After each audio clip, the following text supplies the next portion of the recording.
Bien-aimés, je vous salue dans le précieux nom de notre Seigneur et Sauveur Jésus-Christ. Que son nom soit béni, que son nom soit élevé pour ce moment qu'il permet. C'est toujours un plaisir pour moi de partager avec vous, bien-aimés frères et sœurs, vous qui écoutez ces messages. Voilà, je suis content aujourd'hui d'être là encore pour partager avec vous, pour nous parler de ce que le Seigneur a mis sur notre cœur. Et nous allons avant toute chose remettre ce moment dans les mains du Saint-Esprit, afin que lui-même puisse parler, qu'il puisse parler. Moi, je n'ai rien à dire, c'est lui qui a quelque chose à nous dire, que lui-même puisse parler afin que je sois édifié, je sois construit comme vous.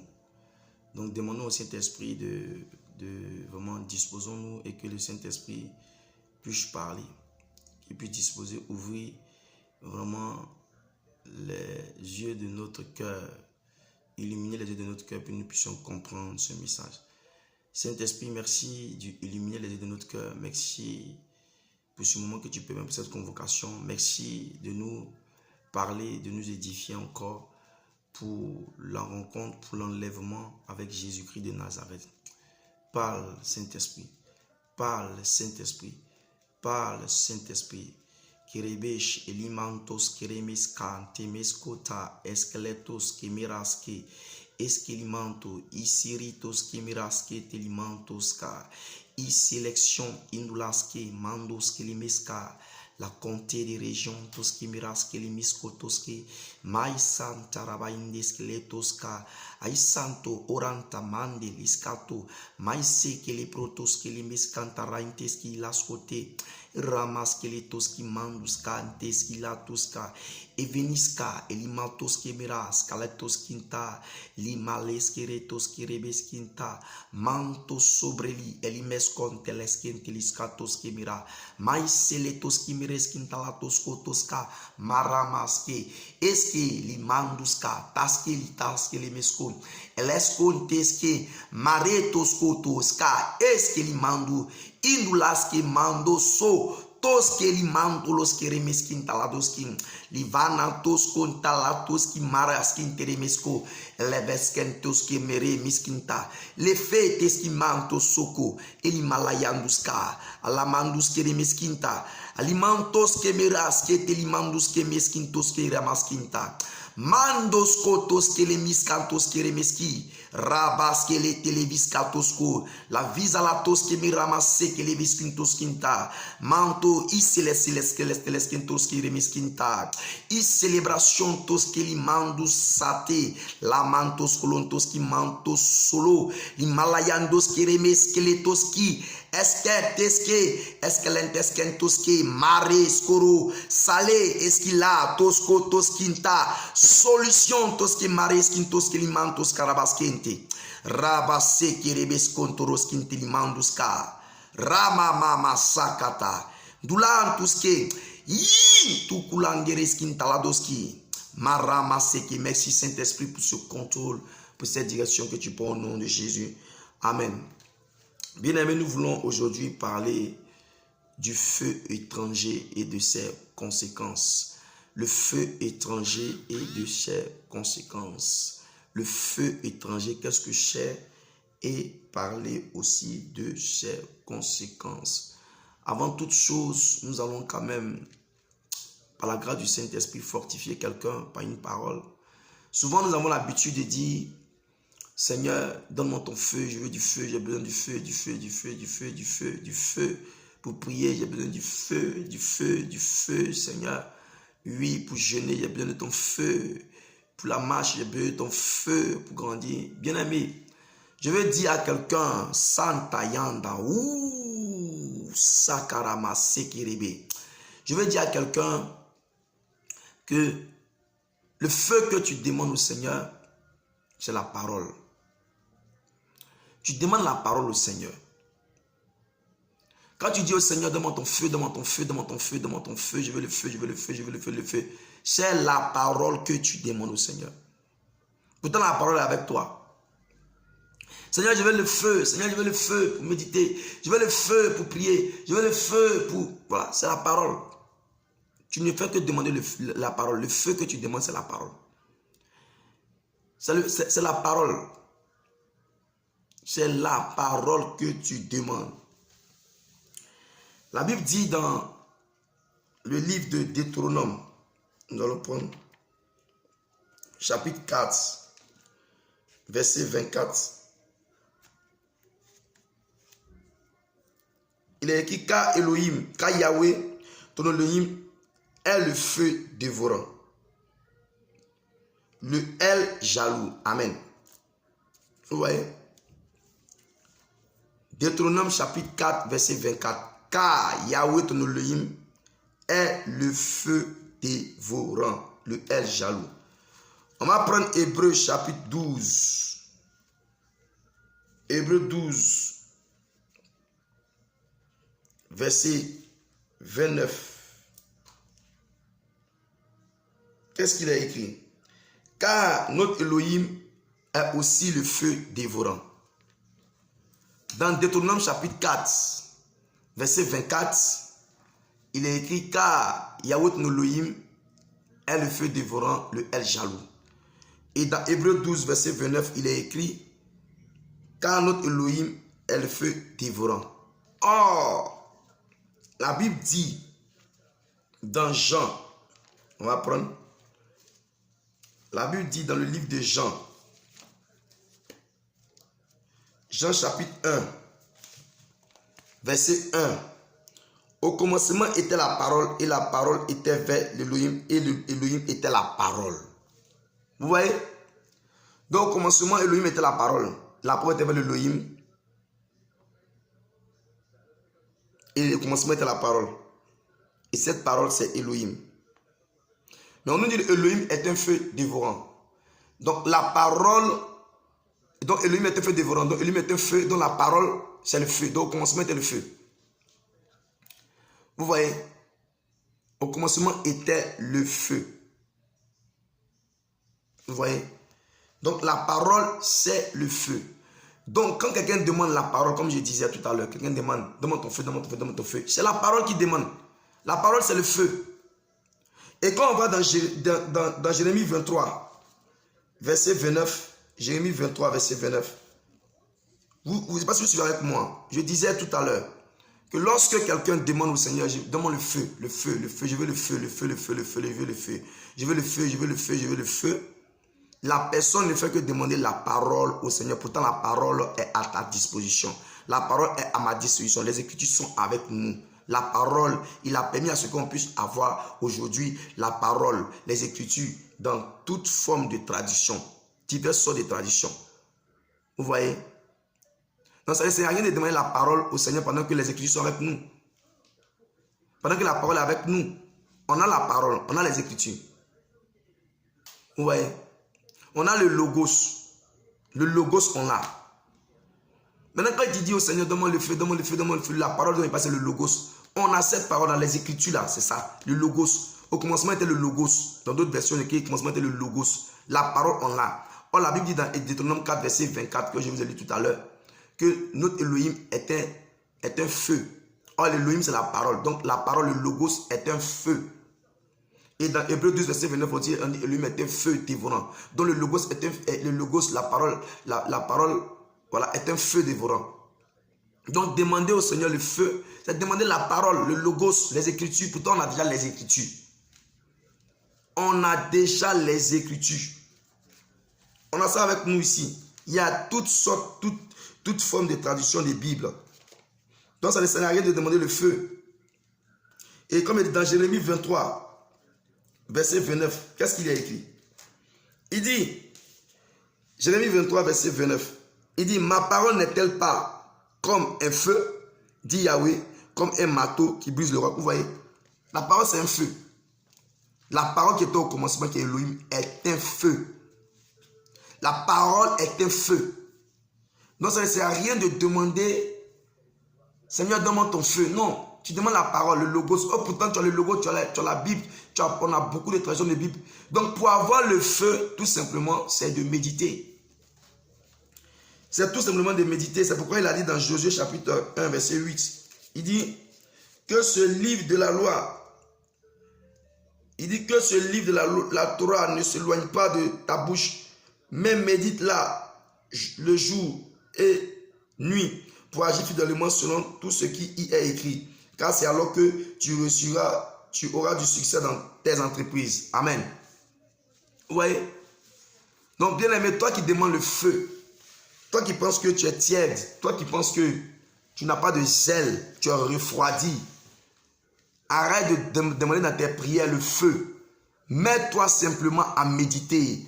Mets-toi simplement à manger la parole. Et cette parole-là, qu'elle va entrer en toi. Quand tu vas ouvrir ton cœur, elle va entrer. Elle te va devenir elle est du feu. En toi, elle sera du feu. En toi, elle sera du feu. Elle va te donner du zèle.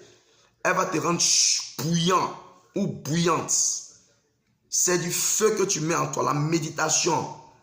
La méditation, le fait de lire, de méditer, c'est mettre du feu en nous. C'est mettre du feu en nous. Donc arrêtons de demander au Seigneur, je veux le feu, je veux le feu, je veux le feu, je veux le feu. Non. Je veux du feu, je veux du feu, je veux du feu. Seigneur, je veux du feu, j'ai besoin de ton feu. Non. Médite. Médite. Passe du temps dans la présence de Dieu par la méditation. Passe du temps avec le Seigneur par la méditation. Et tu verras que ce feu que tu veux là, tu l'auras parce que tu l'as avec toi. Tu l'as entre tes mains, tu l'as chez toi. Mais cette parole-là est recouverte de poussière parce que tu l'as éloigné. Tu as éloigné le feu de toi, mais tu veux le feu. Mais non. Tu as éloigné le feu de toi, pourtant tu veux le feu. Oui. Tu as éloigné le feu de toi. Et le feu dévorant, ce feu-là qui est la parole, elle vient révéler, nous convaincre de péché. Elle vient consumer, dévorer, consumer en nous les mauvais comportements, nos mauvais caractères. Voilà, elle vient briser et elle vient clouer tous les jours le vieil homme. Elle vient permettre à ce que le vieil homme soit toujours cloué, qu'il se taise, que notre orgueil se taise. Elle vient dominer, assujettir la chair. Vous voyez, elle vient dévorer tout ce qui n'est pas bon en nous, afin que nous soyons toujours zélés, bouillants pour l'œuvre du Seigneur, engagés pour l'œuvre du Seigneur, pour le royaume. Nous sommes toujours actifs dans le royaume, prêts à partir tout le temps. Donc arrêtons, c'était une petite parenthèse, le feu. Comme on va parler du feu étranger et de ses conséquences, voilà, j'ai bien voulu apporter par le Saint-Esprit cette précision de taille. Arrêtons de demander, Seigneur, donne-nous du feu. Seigneur, j'ai besoin de ton feu. Non. Le feu, c'est la parole. C'est le logos. Médite-la. Médite-la. Mange-la. Mange-la. Il faut passer du temps dans la parole. Il faut creuser. Passe du temps. Le feu à ta disposition. Vous savez, le Seigneur a dit dans Apocalypse 22, verset 17, que celui qui a soif vienne et boit. C'est ça le Seigneur. Le Seigneur, il est là. Celui qui veut pas simplement. Tu dis au Seigneur, viens me ouvrir l'intelligence pour comprendre ta parole. Il vient et puis tu mets. Tu prends. Et tu verras que cette parole en toi va commencer à agir. Parce que c'est un feu dévorant la parole. Elle va commencer à dévorer tout ce qui n'est pas bon en toi. Voilà, d'abord. Et ensuite, elle va commencer vraiment à te donner un zèle. Parce qu'elle est du feu. Le feu c'est brûlant. Voilà, le feu c'est brûlant. Ça va te mettre en mouvement. Cette parole ne permettra pas que tu puisses t'asseoir, que tu puisses rester, voilà, sans rien faire pour le Seigneur dans le royaume. Non, elle va te mettre en mouvement. Parce que le feu, vous voyez, quand quelqu'un met son doigt dans le feu, il est en mouvement, ça brûle. Et c'est comme ça. Ça va donner un zèle. Ça va te rendre bouillant ou bouillante. Donc, pour ceux qui faisaient ce genre de prière, je nous invite à aller vraiment dans la méditation. C'est là qu'on prend le feu. C'est là qu'on acquiert le feu. C'est là qu'on se recouvre de feu. C'est là qu'on met le feu en nous. Voilà. C'est là qu'on absorbe ce feu-là. C'est là qu'il nous donne ce feu. C'est pas la méditation. C'est pas la méditation. La parole. Rien de ce qui a été fait n'a été fait sans la parole. Sans la parole, tu ne peux pas avoir le feu. Parce que le feu, c'est la parole. Ce n'est pas la parole. C'est au moins de la parole qu'on a le feu. C'est au moins de la parole qu'on a le feu. C'est au moins de la parole qu'on a le feu. Donc, retournons à la vie de méditation personnelle. ayons une vie de méditation personnelle qui va nous permettre d'acquérir le feu. La vie de méditation va nous permettre d'acquérir le feu. Voilà. Maintenant, je voulais qu'on partage sur le feu étranger. Tout à l'heure, on parlait de la parole qui est un feu. Donc, vous convenez avec moi que les messages que nous recevons, les enseignements que nous recevons sont des feux. Mais quel genre de feu? Il y a des messages que nous recevons qui sont des feux étrangers. Il y a des messages que nous recevons parce que les messages sont des feux. La parole est un feu. Mais la parole du Seigneur est un feu dévorant qui dévore en nous le péché, qui dévore en nous le mal, le manque de pardon, qui dévore en nous le manque d'humilité, qui dévore en nous tout ce qui n'est pas bon afin que nous soyons vraiment actifs dans le royaume pour nous amener à pratiquer la volonté du Père. Mais il y a des messages que nous écoutons qui ne sont pas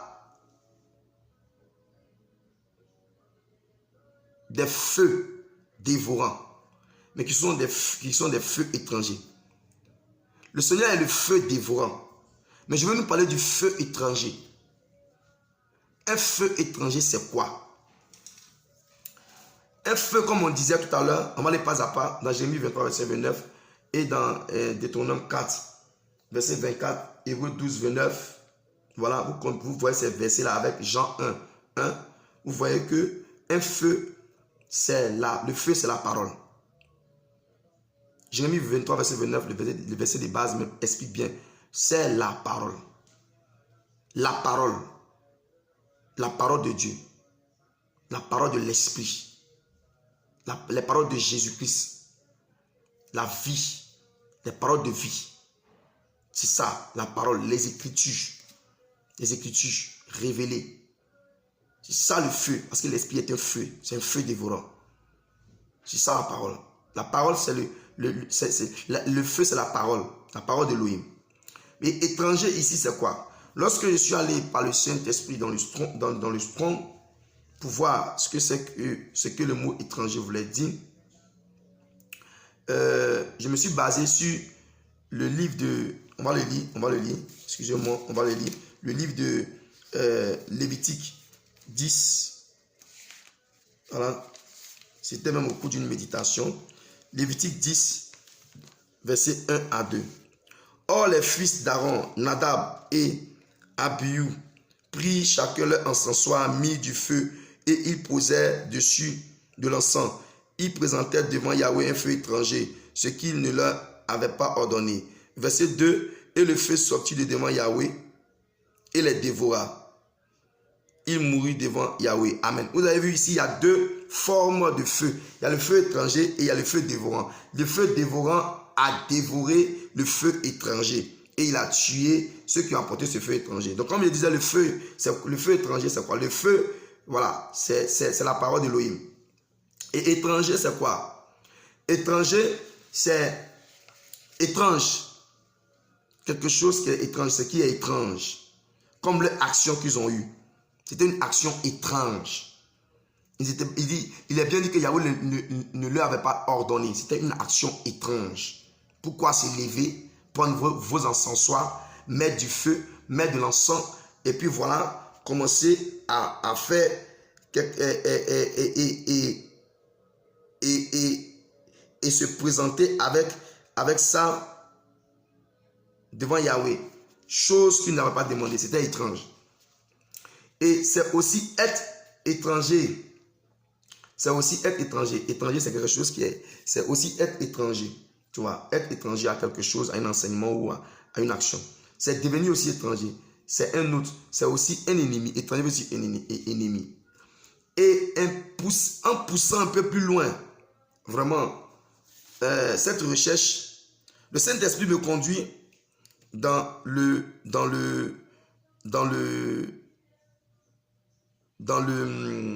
recherches hébraïques. Et je vais regarder le mot étranger en hébreu signifie je ne sais pas comment on le prononce, c'est Z-U-W-R, qui était verbe.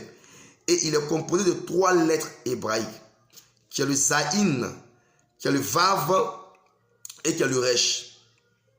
Voilà, le Zaïn, le Vav et le Resh. Et le Zaïn signifie quoi? Le Zaïn signifie arme, signifie hache, c'est aussi une arme, c'est aussi un marteau. Voilà. Et le vav signifie clou, crochet. Et le resh signifie tête et chef. Donc, le resh, selon Ephésiens 5, verset 23, on voit que c'est le Christ qui est la tête. Et selon Apocalypse 1, verset 5, je vais nous lire, excusez-moi, pour ne pas être en train de Apocalypse 1, verset 5 dit: et de la part de Yeshua Mashiach, le témoin fidèle, le premier-né d'entre les morts, et le chef des rois de la terre.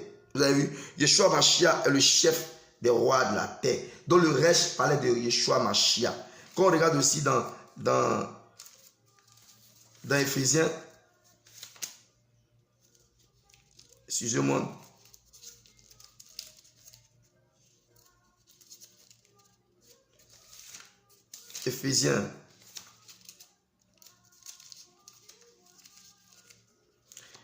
Éphésiens chapitre 5, verset 23, il a écrit: car le mari est la tête de la femme, comme le Mashiach est la tête de l'église qui est son corps et dont il est le sauveur.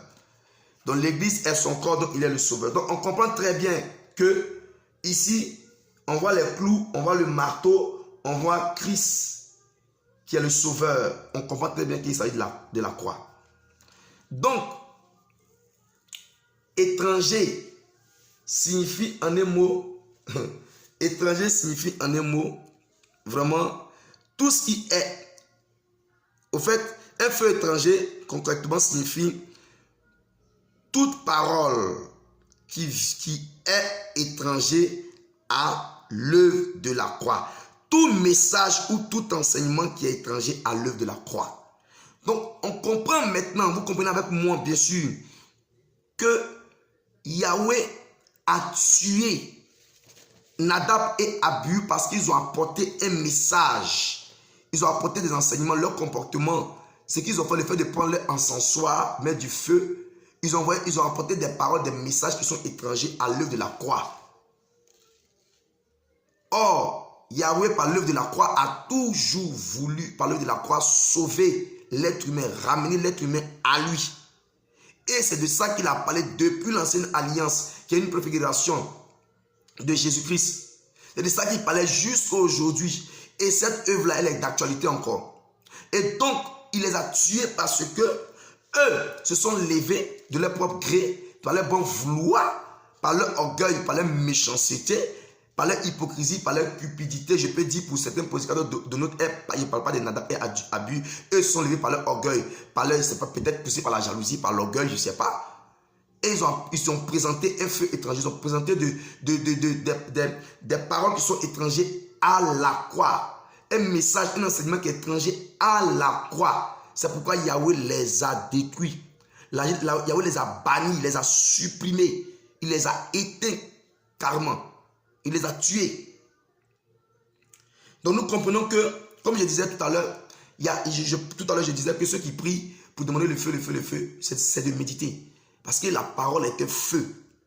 C'est d'avoir une vie de méditation personnelle, assidue dans la méditation, disciplinée dans la méditation.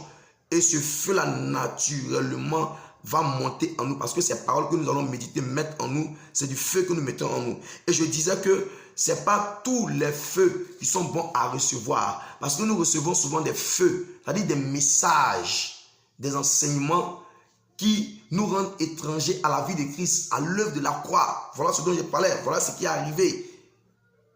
Donc le feu étranger, c'est les messages, les enseignements qu'on peut recevoir qui vont nous rendre ennemis. Je vous ai dit, étranger signifie ennemi. Ennemi de la croix, ennemi de Jésus-Christ, ennemi de celui qui a versé son sang pour toi, pour moi. Et c'est ainsi qu'il y a d'autres prédicateurs. Il y a d'autres prédicateurs qui, à cause de leur cupidité, à cause de leur désir de devenir riches, proclament ou utilisent la ruse pour annoncer des messages pour nous éloigner de Christ, de l'œuvre de la croix. Et c'est ce qui se passe actuellement. C'est des enseignements qui nous donnent la position d'ennemi. D'ennemi de la croix. Le sang de Jésus. Le sang qui nous a libérés. Le sang du Saint-Esprit. C'est ça le feu étranger. Est-ce que vous avez vu dans ce passage de Lévitique 10, versets 1 à 2, vous avez bien vu, si vous lisez tout doucement, vous allez comprendre, il y a un feu dévorant qui a été présenté par ces deux frères, Nadab et les enfants d'Aaron, des prêtres. Vous voyez, des prêtres comme vous et moi aujourd'hui, par ce sang-là, par ce message de la croix, par ce sang-là, nous sommes devenus des rois et des prêtres. Apocalypse 1, verset 6, Apocalypse 5, verset 10. Et en tant que prêtre, il y a des personnes qui se lèvent pour aller encore contre ce sang. Pour aller encore contre ce sang. Pour aller encore contre ce sang parce que ils s'érigent en ennemis de la croix.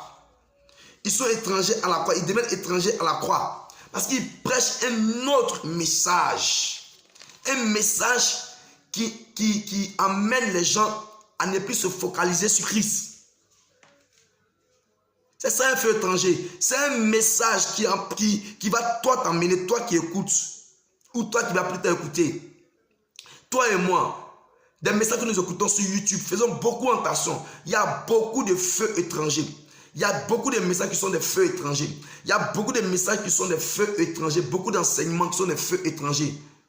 Même dernièrement, le Seigneur nous disait de faire beaucoup attention à ce que nous écoutons, à ce que nous regardons. Et à comment est-ce que nous parlons. Parce que nous aussi, nous avons un feu dévorant en nous. Donc nous pouvons proclamer des paroles, c'est-à-dire des feux qui peuvent dévorer, qui peuvent détruire. C'est pourquoi dans Jérémie 18, verset 18, il est dit tuons-les. Parce que par la langue, parce que la langue, c'est le moyen pour parler, les paroles. Par la langue, les paroles qui vont sortir vont tuer. C'est du feu. Les paroles que nous proclamons tous les jours sont des feux. Donc mesurons, faites beaucoup attention. Mesurons ce que nous disons. Mesurons bien ce que nous disons. Nous détruisons nos relations avec des gens. Nous tuons notre corps. C'est pourquoi Jacques a dit, si vous vous rappelez, Jacques a dit, il a dit la langue est comme un feu. La langue est un feu. Ben oui, qui détruit le corps. Vous voyez? Donc, j'aimerais nous dire que ce n'est pas tous les messages qu'il faut écouter. Ce n'est pas tous les hommes de Dieu qu'il faut écouter. Actuellement, il y a trop de cupides, bien aimés. Il y a trop de cupides. Ils utilisent, on vous avait déjà dit ça pour le Saint-Esprit. La ruse, depuis le commencement, c'est la ruse. Vous prenez Éphésiens 4, verset 14. C'est la ruse. Ils sont habiles dans l'art de l'égarement. La ruse, ce n'est que l'art de l'égarement. C'est l'habileté pour égarer. C'est la tromperie pour égarer. Les astuces, c'est ça. Ils sont habiles dans l'art de l'égarement. Vous voyez? Et c'est ça. Il y a tellement de faux messages, bien aimés. Tellement de feux étrangers, des messages qui font qu'on oublie l'intimité avec le Seigneur. C'est ça en fait, c'est Christ. C'est lui qui a versé son sang pour toi. C'est lui qui est mort à la croix pour toi. C'est avec lui que tu dois t'entretenir tous les jours. Quand tu te réveilles, quand tu dors partout, au travail, dans les rues, partout. C'est avec lui que tu dois parler. C'est à lui que tu dois expliquer tout. Ce n'est pas un soi-disant pasteur. Ce n'est pas un pasteur d'abord. Non, il n'a pas dit ça. C'est pourquoi il a tué ces deux frères-là. Il les a tués parce qu'ils ont ramené un feu étranger, voilà. Et donc, c'est la conséquence. C'est la conséquence qui peut arriver à quelqu'un qui ramène un feu étranger. C'est la mort. Et c'est pourquoi beaucoup meurent. Et la mort, ce n'est pas seulement la mort physique. La mort physique, c'est après. Mais c'est la mort, la séparation d'avec le Seigneur. Voilà, le Seigneur qui se retire et il est livre vraiment à Satan. L'égarement, c'est la mort. La mort dans beaucoup de choses. Vous voyez? Et après, la mort, la damnation. Même d'autres, mais c'est la mort même, physiquement. Le Seigneur les frappe, il meurt physiquement. Bien aimé, faisons attention. Comme je vous ai dit, on voulait parler du feu étranger, de sa conséquence. Donc on veut parler, on a bien voulu nous expliquer à nous tous que le feu étranger, ce ne sont que des enseignements et des messages qui nous poussent à être étrangers à Jésus-Christ, qui a versé son sang à la croix, à l'œuvre de la croix. Je vous ai dit, étranger est composé de 3 lettres hébraïques, le zaïn, le vav et le resh, qui passent simplement de la croix. Le vav, c'est les clous. Le zaïn, c'est l'arme, le marteau qui a permis de mettre les clous. Et le reste, c'est le chef, c'est la tête, c'est Christ, qui a permis de clouer, c'est la croix. Donc le feu étranger, c'est les messages qui passent sur les YouTube, qui passent partout, sur Instagram et tous ces réseaux sociaux-là qui visent à nous éloigner de Jésus-Christ qui a versé son sang, de l'œuvre de la croix et à commencer à avoir un autre Jésus, à voir un autre Jésus qui est un pasteur, un évangéliste, un docteur, un apôtre, un prophète, à commencer à aller faire des consultations prophétiques, à commencer à aller se rendre chez un homme pour pouvoir qu'il nous dise, prédit quoi que ce soit. Non, bien aimé, c'est pas ça. Ça, c'est accepter un feu. Toutes les personnes qui font ça, s'ils acceptent des feux étrangers, ils ramènent des feux étrangers dans la présence de Dieu qui est en eux. Et le Seigneur peut vous tuer pour ça. Vous avez un feu dévorant en vous. Lorsque vous partez consulter, vous commencez à écouter des messages qui vous éloignent de l'intimité avec le Seigneur, avec Christ, avec celui qui a versé son sang. Ce feu-là, dévorant, va tuer. Ça peut tuer. Celui qui le fait volontairement, le Seigneur peut le tuer. Ou si vous-même volontairement vous le faites, malgré qu'on vous dit de chercher le Seigneur peut vous tuer aussi. Le feu même qui est en vous, qui est dévorant, va vous dévorer vous-même. Va vous tuer vous-même. Au lieu d'éteindre le péché, de dévorer le péché, d'assujettir la chair, ça va vous tuer vous-même, vous enlever de la terre. Bah oui. Ça va vous enlever de la terre. Vous avez vu la conséquence. La conséquence, c'est que le feu dévorant dévore le feu étranger. Et il emporte aussi celui qui contient le feu étranger. Celui qui a apporté le feu étranger. Donc bien aimé, faisons attention. Faisons beaucoup attention. Nous sommes là pour nous interpeller. Faisons beaucoup attention à ce que nous regardons. Vous êtes là, c'est parce que vous avez remarqué, souvent on est là et puis on est lourd, on ne sait plus vraiment, et voilà. C'est simplement les messages, c'est des flèches, c'est des dents enflammées. Comme le Seigneur par sa grâce me montre, c'est ça. C'est un message qui sortent là. C'est des feux. C'est des feux étrangers. C'est des messages, des dards, des flèches enflammées. Voilà. Ça dit que des messages de lourdeur, d'assoupissement, de non-pardon, voilà, de vengeance. Tu comprends plus. Tu as commencé à écouter un homme de Dieu, ou tu as commencé à écouter des messages, ou tu as intégré une assemblée et tu n'arrives plus à pardonner. Mais oui, tu as reçu un feu étranger. Tu as reçu par ton appartenance à cette assemblée, tu as reçu un feu étranger. Et ce feu-là, cette flèche-là, enflammée-là, te pousse à ne plus pardonner, à ne plus vouloir pardonner, à ne plus vouloir aimer, à ne plus vouloir, tu te pousses à la vengeance, à ne plus vouloir partager, à ne plus vouloir t'humilier devant ton prochain, devant Dieu et devant ton prochain. Humilier, c'est simplement à pratiquer la parole de Dieu. Simplement pratiquer, se soumettre à la parole de Dieu dans toutes les circonstances de notre vie. Bien aimé, il y a beaucoup de feux étrangers, beaucoup de messages que nous recevons qui sont des feux étrangers. Je vous assure. Vous-même analysez. Vous-même faites un bilan. Vous-même faites un bilan. Faites un bilan. Faites un bilan de vous-même, votre vie spirituelle. Et vous verrez qu'il est arrivé des temps où, parce que vous avez écouté un message, ou écouté même un frère, ou un pasteur, ou un évangéliste, votre vie spirituelle a décliné. Votre vie spirituelle est venue en chute libre. Oui. Elle est devenue descendante au lieu de monter. Tout simplement parce que ce monsieur ou cette femme ou cette chante, même les chantes, elles chantent Mais ce n'est pas le feu dévorant qui va venir, qui va sortir d'elle et qui va dévorer le manque de pardon. Le manque de pardon que tu as dans ton cœur par rapport à une histoire qui s'est passée il y a très longtemps. Ce manque de pardon là, une histoire qui s'est passée dans ta famille, qui te ronge. Tu écoutes une chante, au contraire même, tu pleures, mais ça te rappelle même les événements. Ça te rappelle les événements et tu n'arrives plus à pardonner. C'est là, tu pleures, ça te rappelle la douleur et tu n'arrives pas à pardonner. Ça, c'est un feu étranger. Cette chante-là, il ne faut plus l'écouter. Tu écoutes un pasteur qui te rappelle les événements passés.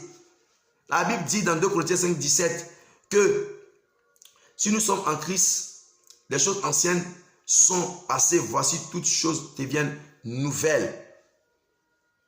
Voilà. Parce que le Seigneur donne la capacité de pardonner. Il renouvelle notre esprit. Et le Saint-Esprit passe, lui donne un esprit nouveau. Et le Saint-Esprit passe par cet esprit pour nous transmettre son amour, afin que nous puissions pardonner. Car si on ne pardonne pas, lui ne nous pardonne pas aussi. Tous les messages que tu écoutes, qui vont te rappeler des événements, au point de ne pas pouvoir pardonner, au point de ne pas pouvoir aimer le Seigneur, au point de bouder, murmurer contre le Seigneur, c'est un feu étranger. Le feu, je vous rappelle, c'est un message. Le feu, c'est la parole de l'Élohim. Mais il n'y a pas que la parole de l'Élohim, il y a la parole des démons, il y a la parole de l'esprit de l'homme, et puis il y a la parole de la bête. Donc quand ces gens sont possédés par ces esprits-là, c'est bien sûr ce feu-là qui parle. Le feu étranger, tous les messages qui vont t'amener à être étranger à la croix. Vous avez vu comment c'est beau? L'étranger, c'est le Zaïn, le Vav et le Resh, la croix. Un feu étranger, c'est les enseignements qui nous conduisent à être étrangers à la croix, à l'œuvre de la croix. Donc, en un mot, au sang de Jésus, le sang de Jésus. Le sang de Jésus est tout d'actualité. La Bible dit dans 1 Jean 1, verset 7 que si nous sommes dans la lumière, comme il est lui-même dans la lumière, nous sommes en communion les uns avec les autres et le sang nous purifie de toute iniquité. Voilà comment le sang nous purifie à chaque fois, de manière automatique. C'est le fait de marcher dans la lumière.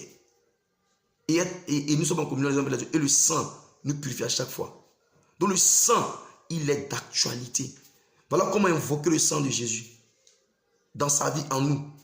C'est de se sanctifier, rester dans la lumière, être des enfants de lumière, marcher dans la lumière. Et le sang agit. Maintenant, comment pouvons-nous aller contre ce sang? Le sang qui fait qu'aujourd'hui nous parlons. Le sang qui fait qu'aujourd'hui les liens ancestraux et familiaux nous ont lâchés. Pourquoi? C'est la méchanceté. C'est le manque de reconnaissance. C'est la cupidité qui fait ça. Et il y a beaucoup comme ça. Ouvrez vos yeux, allez voir. Beaucoup qui prêchent la richesse, les voyages, le mariage. Le message, c'est la croix. Le salut par l'œuvre de la croix. La grâce. Le salut par la grâce et la foi. Par le sang de Jésus-Christ. Par Jésus-Christ, par le nom de Jésus. Il n'y a aucun nom. C'est seul le nom de Jésus. Acte chapitre 4, verset 12. Et bien aimé, ce n'est pas une question de mariage.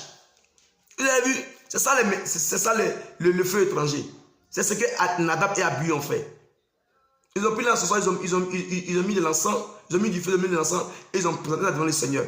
Non, ce n'est pas une question de mariage. Le Seigneur sait que tu vas te marier lui-même là. Le mariage est une institution divine. Tu vas travailler forcé parce qu'il sait qu'il faut que tu travailles pour pouvoir aider tes frères et tes soeurs. Il sait que tu dois travailler pour pouvoir aussi participer à l'avancement du royaume. Il sait qu'il faut l'argent pour que le royaume aussi grandisse. Il sait que l'argent contribue aussi. Il sait tout ça. C'est pourquoi il a dit dans Matthieu chapitre 6, verset 33. Hein? Je vais prendre ça. Matthieu chapitre 6, verset 33. Il a dit quoi? On va dire à partir du verset 33. Matthieu chapitre 6. Le feu étranger. Le feu dévorant dévore le feu étranger. Matthieu chapitre 6, à partir du verset 33. Il dit, il dit,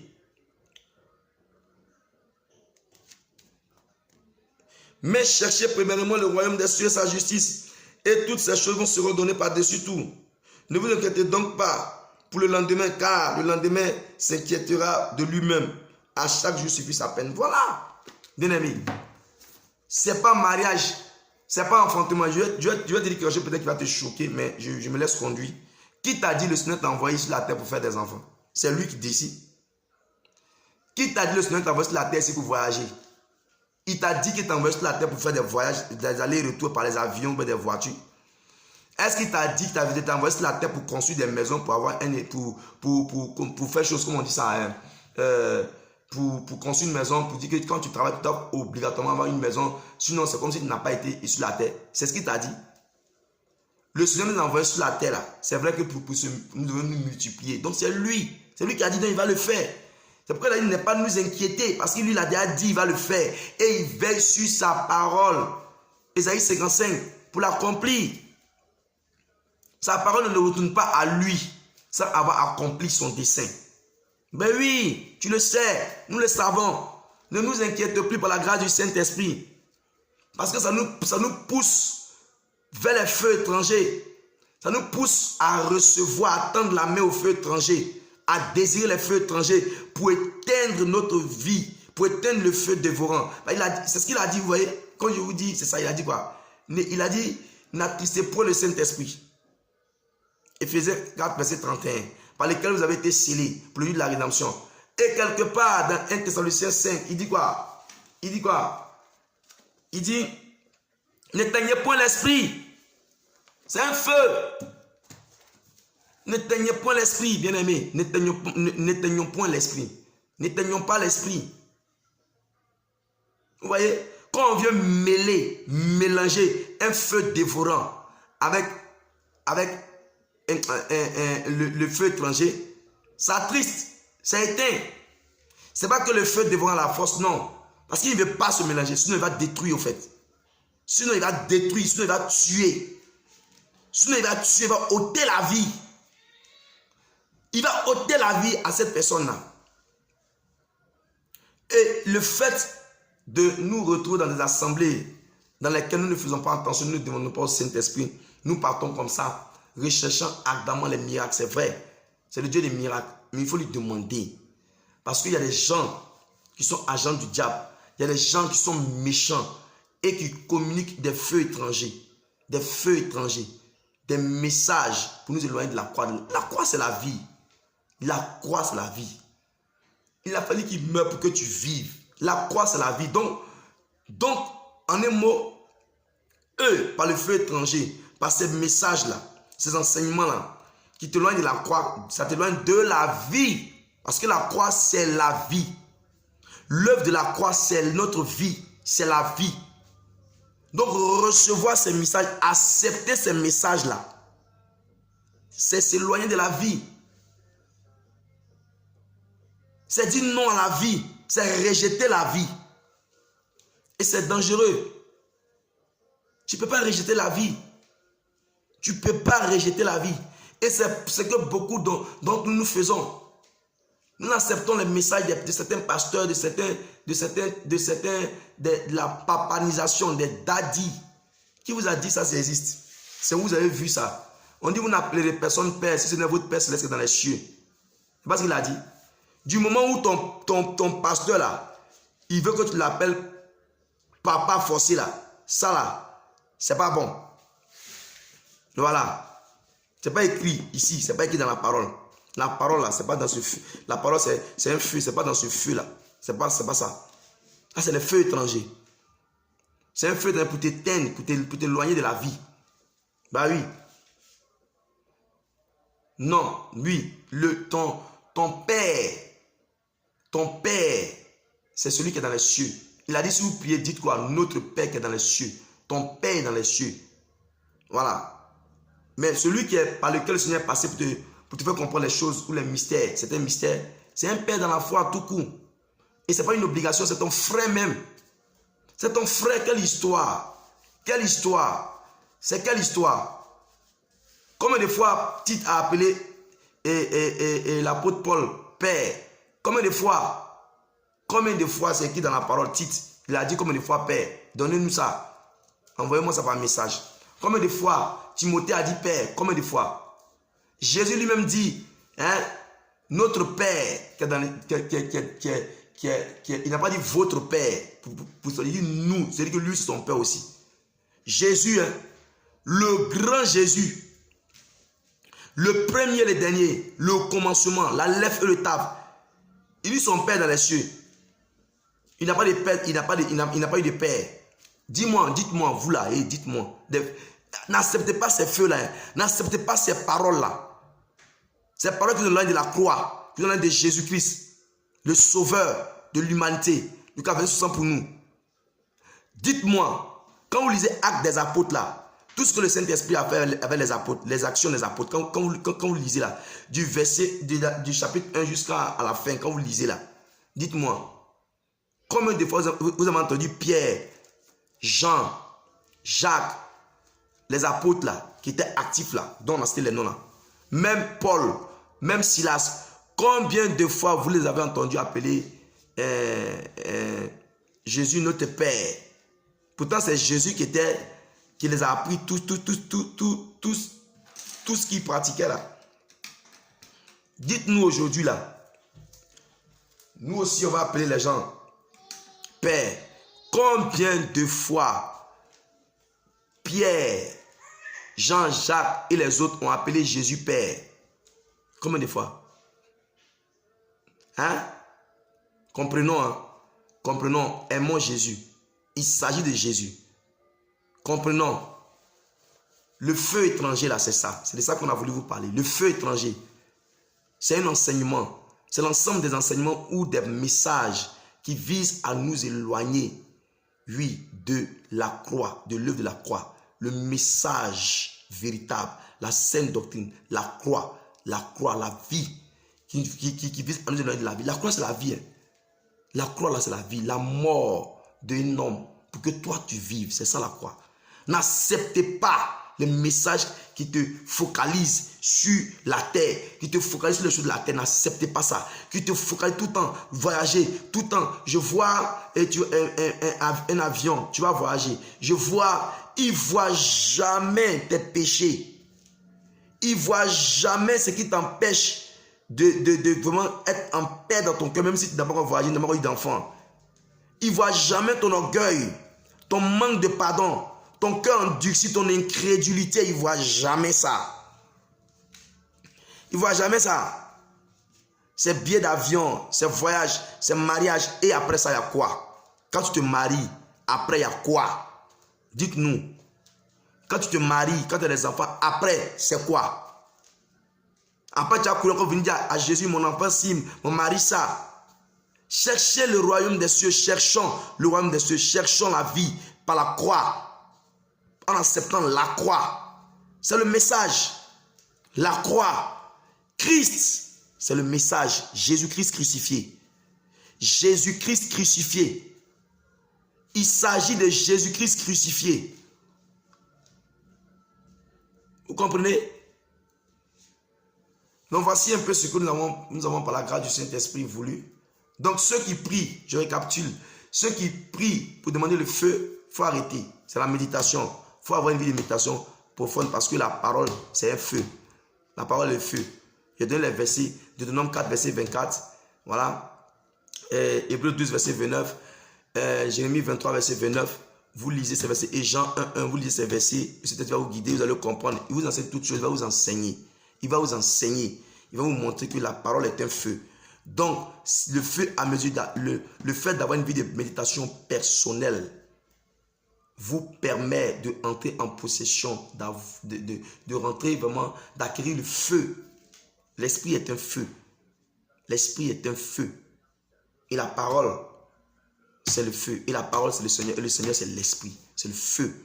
Donc, méditer, avoir une vie de méditation personnelle et sérieuse nous permet d'entrer en possession de ces feux pour avoir le zèle, pour être bouillant. C'est la parole. C'est la parole. C'est la parole. Vous voyez? dont le Seigneur est un feu dévorant qui dévore tous les feux étrangers. Donc le feu étranger, c'est l'ensemble des enseignements et des messages qui visent à nous éloigner de Jésus-Christ crucifié. Qui visent à nous éloigner de l'intimité avec Jésus-Christ crucifié. Bien-aimés, restons attachés à Jésus-Christ crucifié. C'est de lui qu'il s'agit. C'est de lui qu'il s'agit, pas d'un pasteur, pas d'une assemblée, je vous assure. C'est de l'intimité avec Jésus-Christ crucifié qu'il s'agit, pas d'une assemblée. Je vous assure, je nous assure. Je nous assure, c'est de ça qu'il s'agit. Assure-toi d'avoir une intimité avec celui qui a versé son sang pour toi. Assure-toi d'avoir une intimité avec le vivant, le témoin fidèle. Assure-toi d'avoir une intimité avec l'agneau immolé. C'est de ça qu'il s'agit. Car c'est par ce sang que nous sommes guéris, c'est par ce sang que nous avons la vie. Que le Seigneur nous bénisse et nous reste à rester focalisés sur Jésus-Christ crucifié, Yeshua Hamashiach qui a versé son sang, à ne pas nous éloigner de la vie. Car la vie, Jésus-Christ crucifié est la vie. Jésus-Christ qui a donné son sang, c'est ça la vie. La vie. Père, merci pour cet enseignement, que ton nom soit béni, que ton nom soit magnifié, que ton nom soit honoré. Gloire à toi, au nom de Yeshua Hamashiach. Amen.